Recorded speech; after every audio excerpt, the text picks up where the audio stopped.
ঢালছে।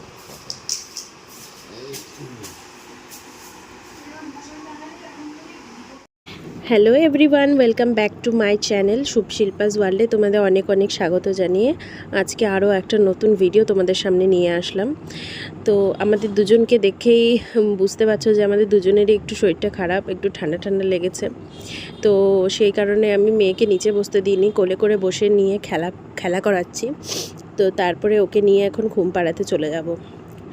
তো ওকে ঘুমটুম পাড়িয়ে দিয়ে এখন কিন্তু চলে আসলাম দেখতে যে মা কি করছে। মাকে একলা একলাই রান্নাবান্না করতে হচ্ছে, কারণ আমি কোনো হেল্প করতে পারছি না। আমারও ঠান্ডা ঠান্ডা লেগেছে, তো শরীরটা সেরকম একটা ভালো নেই। তো চলো দেখি মা কি রান্না করছে।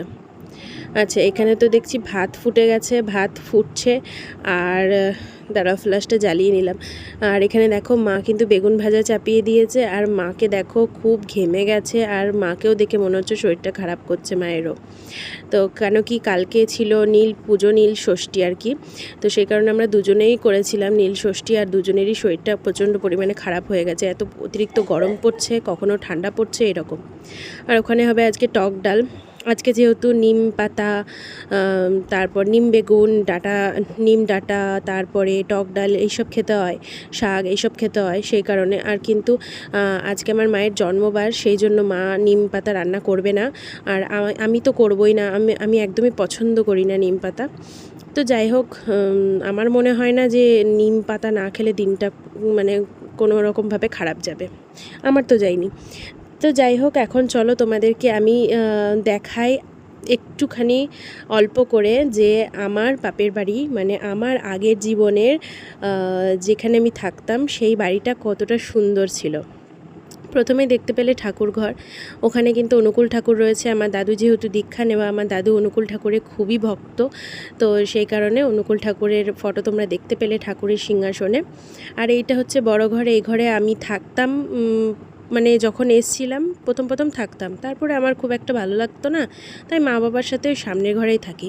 আর এখানে দেখতে পাচ্ছ খাটময় জামা কাপড়, বেডিংপত্র। আর এখানে দেখো এই আলমারি রয়েছে, শোকেস রয়েছে। আর এইখানটায় রয়েছে একটা টি টেবিল, আর ওই যে মেয়ের খেলনা গাড়িটা। তারপর টি টেবিলের মধ্যে দেখো বাবা আমার আর মেয়ের ফটো বাঁধিয়েছিল, তো সেটাই রেখে দিয়েছে। তো এই ঘরটা কিন্তু রং করা ছিল না আমার বিয়ের আগে, বিয়ের পরে বাবা রং করেছে। তো চলো এখন আবার লাইটটা বন্ধ করে দিলাম। এবার চলো তোমাদেরকে দেখাই সামনের ঘরটা। তো এই ঝুড়িটা দেখতে পাচ্ছ, এই ঝুড়িটাতে কিন্তু মেয়ের মানে রেগুলার পরার জামা কাপড় রয়েছে। তো এই ঝুড়িটাও আমি নিয়ে যাব, ট্রেনে নিয়ে যেতে সুবিধা হবে। আর এখানে মশারিটা টাঙানো দেখে এটা ইগনোর করো একদম তোমরা, কারণ রোজ রোজ মশারি টাঙাতে আমার খুব লেজি লাগে। তো তারপরে দেখো এই ঘরটা তো তোমাদের দেখিয়ে দিলাম, আমার মেয়ে শুয়ে রয়েছে। আর এইটা কিন্তু আমাদের একটু খালি স্পেস। এই খালি স্পেসটা মানে আমরা গলি হিসেবে ব্যবহার করি, কখনো একটু বিকালবেলায় হাঁটাচলা করা, এই সমস্ত কিছু। তো চলো এবার কিন্তু আমি তোমাদেরকে বাইরের দিকটা ঘুরে দেখাতে নিয়ে যাব, উঠোনের দিকটা। তো চলো, উঠোনের দিকটা তো আরও সুন্দর, তোমাদেরকে নিয়ে যাই চলো। আর এটা হচ্ছে আমাদের কলপাড়।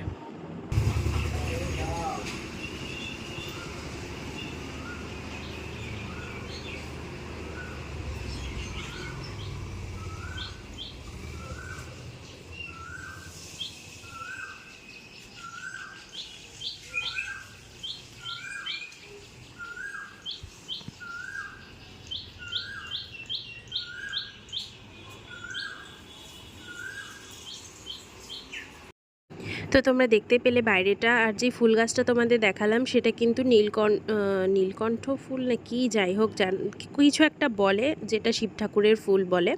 তো যাই হোক, তো ওই ফুলটা দিনের বেলায় ওরকম মানে হয়ে যায়, নেতিয়ে যায়, আর রাত্রেবেলা আবার ঠিক হয়ে যায়। তো চলো এবার তোমাদেরকে ছাদের ওপরে নিয়ে যাই। আর এই সাইকেলটা দেখতে পাচ্ছ, এটা কিন্তু আমার বাবা যখন প্রথম চাকরি পায়, তখন কিন্তু প্রথম মাইনের টাকা দিয়ে এই সাইকেলটা আমাকে কিনে দিয়েছিল। তখন আমি ক্লাস 7-এ কি 8-এ পড়তাম। তো অনেক স্মৃতি জড়িয়ে রয়েছে ওই সাইকেলটাই। আর চলো এবার তোমাদের ছাদে নিয়ে যাই। ছাদটা কিন্তু আমাদের খুব সুন্দর, দেখো পুরো সবুজে ঘেরা।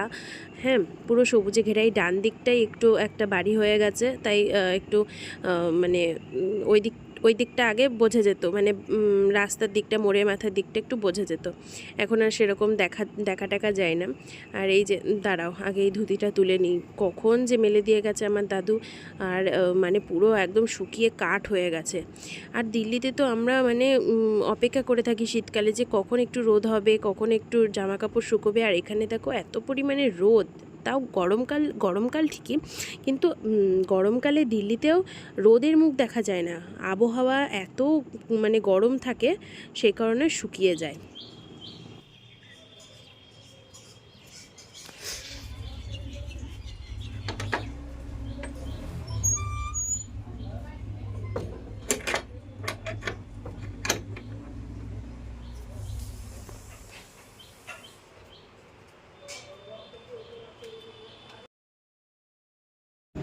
তো তারপরে দেখো নিচে চলে আসলাম, আর নিচে চলে এসে স্নান করে এখন সোফার উপর বসে রয়েছি। শরীরটা সত্যি খুব একটা ভালো নেই, মানে একটু নিঃশ্বাস নিতে প্রবলেম হচ্ছে, নাকটা একটু জাম হয়ে গেছে, মানে নিঃশ্বাস নিতে গেলে একটু কষ্ট হচ্ছে। তো চলো দেখা হচ্ছে তোমাদের সাথে সন্ধ্যাবেলা, এখন একটু রেস্ট নিই। তো তারপরে দেখো সন্ধ্যাবেলা একটু বেরিয়েছিলাম, কিছু কেনাকাটি করার ছিল, কিছু মানে দশকর্মার দোকান থেকে কিছু কেনাকাটি করার ছিল, কারণ কাল যেহেতু পয়লা বৈশাখ আর মায়ের অনেক রিচুয়ালস রয়েছে, সেগুলো মা করবে। আর এই যে দেখতে পাচ্ছ, এটা কিন্তু মোড়ের মাথা। আর এখানে দেখো একটা আমার কাকু হয়, সেই কাকুর দোকানে বাবা বসে রয়েছিল, তাই আমি একটু আসলাম, এসে কাকুটার সাথে একটু গল্প টল্প করলাম, বাবার সাথেও একটু করলাম, একটু বসেছিলাম। তো চলো এইবার কিন্তু মানে আমি দেখছিলাম দশকর্মার দোকান থেকে যেই জিনিসগুলো নিয়েছি তার মধ্যে একটা জিনিস ফেটে গেছে কিনা বাবাকে দেখাচ্ছিলাম। আর এই যে দেখতে পাচ্ছ এই গেটটা, এটা কিন্তু বাসন্তী পুজোর গেট। আমাদের বাড়ির পাশেই যে মাঠ রয়েছে সেটা আমি তোমাদেরকে অবশ্যই ঘোরাতে নিয়ে যাব, অবশ্যই তার ব্লগও আসবে। তো সেটাই হচ্ছে, গেটটা সাজিয়েছে, তো গেটটার আমি একটু ব্লগ করে নিলাম, কারণ মোড়ে মাথায় যাওয়া খুব একটা আমার হয় না, আমি বাড়ি থেকে খুব একটা সেরকম বেরোই না, ওই মা বাবার সাথেই টাইম স্পেন্ড করি বলতে পারো। আর এই যে দেখতে পাচ্ছ দূরে, দেখতে পাচ্ছ কতগুলো লাইটিংয়ের মানে রয়েছে, বোর্ড রয়েছে, লাইটিং বোর্ড টাঙিয়েছে। তো ওই যে সোজা গিয়ে ওই দিক দিয়েই মাঠে যেতে হয়। তো চলো এখন তোমাদেরকে দেখাই কি কি নিয়ে আসলাম বাজার থেকে। আচ্ছা দাঁড়াও, আগে এই প্যাকেট থেকে আমি একটু খুলে নিই। প্রথমে তোমাদেরকে দেখাচ্ছি সেরেল্যাক, এটা কিন্তু আমার মেয়ের খাবার, সেটা নিয়ে আসলাম, একটু মানে ফুরিয়ে এসেছিলো ওই জন্য। আর এটা কিন্তু ওয়াইপস নিয়ে আসলাম মেয়ের জন্যই, সব মেয়ের ঠান্ডা লেগেছে ওই জন্য। সব সময় কিন্তু আমি জল ইউজ করি না, আমি কখনো কখনো ওয়াইপসও ইউজ করি। আর এই যে দশকর্মার দোকানে বাজারে তোমাদের দেখাচ্ছি, এই যে একটা মালা, এটা কিন্তু মা লক্ষ্মী ঠাকুরকে পরাবে, মা নিয়ে আসতে বলেছিল। আর একটা এই যে লক্ষ্মীর পাঁচালি দেখছো না, এই লক্ষ্মীর পাঁচালিটা কিন্তু মায়ের জন্য না, মানে আমার মায়ের জন্য না, এটা কিন্তু আমি দিল্লিতে নিয়ে যাব, মানে আমরা যেখানে থাকি সেখানে নিয়ে যাব। কেন বলো তো, সেখানে মানে খুব একটা ভালো পাওয়া যায় না, মানে পাওয়া যায় কিন্তু ওই হিন্দিতে লেখা, ওই তো আর আমি পড়তে পারি না, আর আমার শাশুড়ি মাও সেরকম পড়তে পারে না, সেই জন্য। আর এখানে দেখো দুটো গীতা নিয়ে এসেছি, একটা আমার জন্য আর একটা কিন্তু আমার বাবার জন্য। আর এখানে দেখতে পাচ্ছ একটা হরিতকি নিয়ে এসেছি, এটাও মা আনতে বলেছিল, মায়ের হরিতকিটা মানে একটু নষ্ট টাইপের হয়ে গেছে সেজন্য। আর এই একটা কুপটি দেখছো, এই কুপটিটা কিন্তু কালকে মা দুধ উতলাবে পয়লা বৈশাখের জন্য, ওই জন্য আনতে বলেছিল। তো তারপরে আমি মেয়েকে খাওয়া দাওয়া করানোর পর তারপরে আমি দেখছি মেয়ে প্রচণ্ড পরিমাণে কান্না করছে, আমার কাছে থাকছেই না, মানে ও একটু বাইরের দিকে ঘুরতে চায়। আর আমি যাব না বাইরে, আমি তো মানে তোমাদেরকে বললাম আমি খুব একটা বাইরে যেতে পছন্দ করি না, বাইরে যেতে আমার ভালোও লাগে না। তো ও থাকবে না, ওই জন্য মা অর্ধেক আটা মেখে রেখে ওকে নিয়ে বাইরে চলে গেছে। এবার আটাটা পুরো শুকিয়ে যাচ্ছে, কাঠ হয়ে যাচ্ছে, ওই জন্য আমি আবার কী করলাম, মাখতে বসলাম। তো সারাটা দিন মা শরীর খারাপ থাকা সত্ত্বেও মা কিন্তু কাজ করেই যাচ্ছে। তো আমি চুপচাপ বসে দেখেই যাচ্ছি, সেই জন্য আমি মনে মনে ভাবলাম যে চলো মায়ের হাতে একটু কাজ করে দিই সন্ধ্যাবেলার দিকে, যখন একটু মানে শরীরটা ঠিকই আছে। তো সেই কারণে আমি বসে পড়লাম আটাটা মাখতে।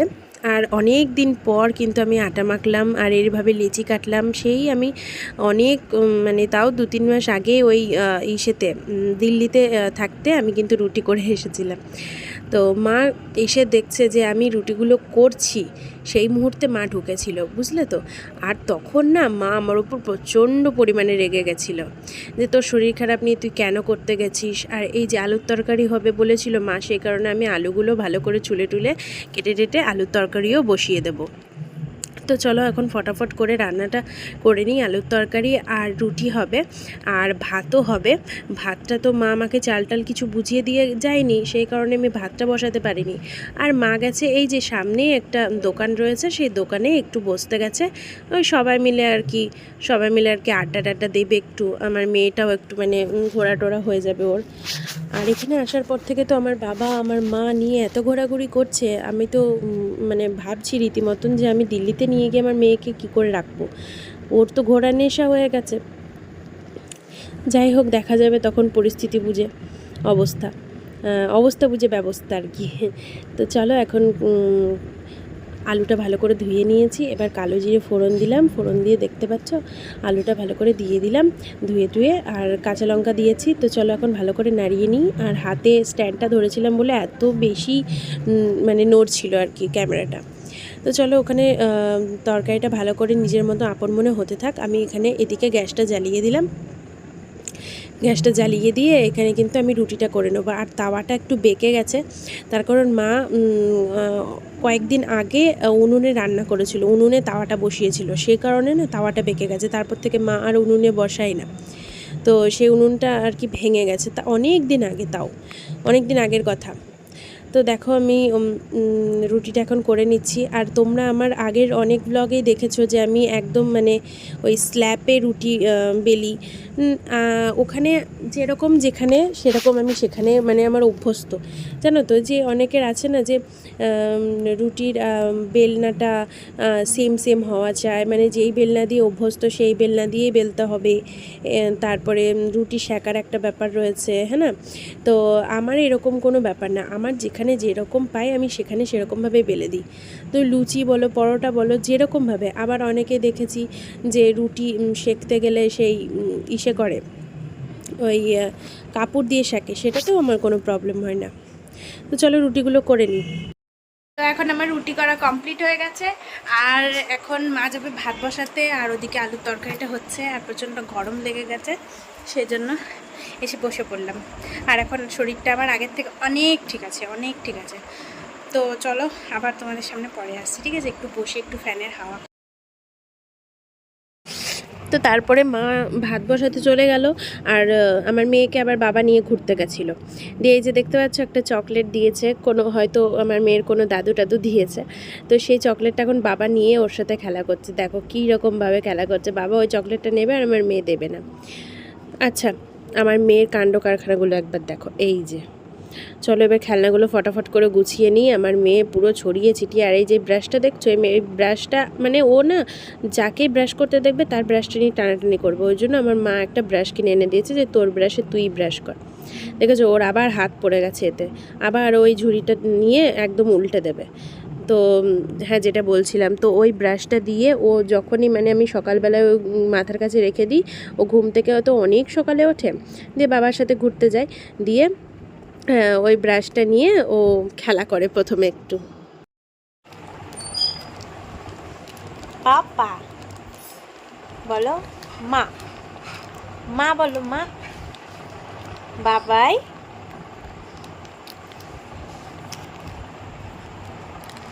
মা বলে তো বাবাই। এই বাবা, গুড়িয়া, ও গুড়িয়া, তুমি চকলেট খাচ্ছ?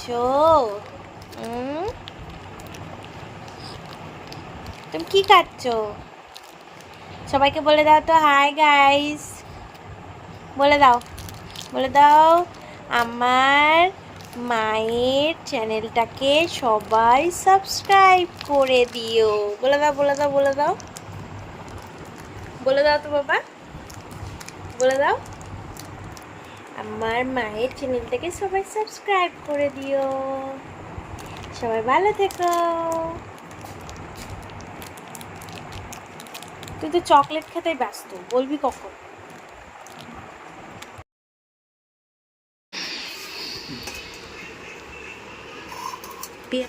তোমার খাবার কই?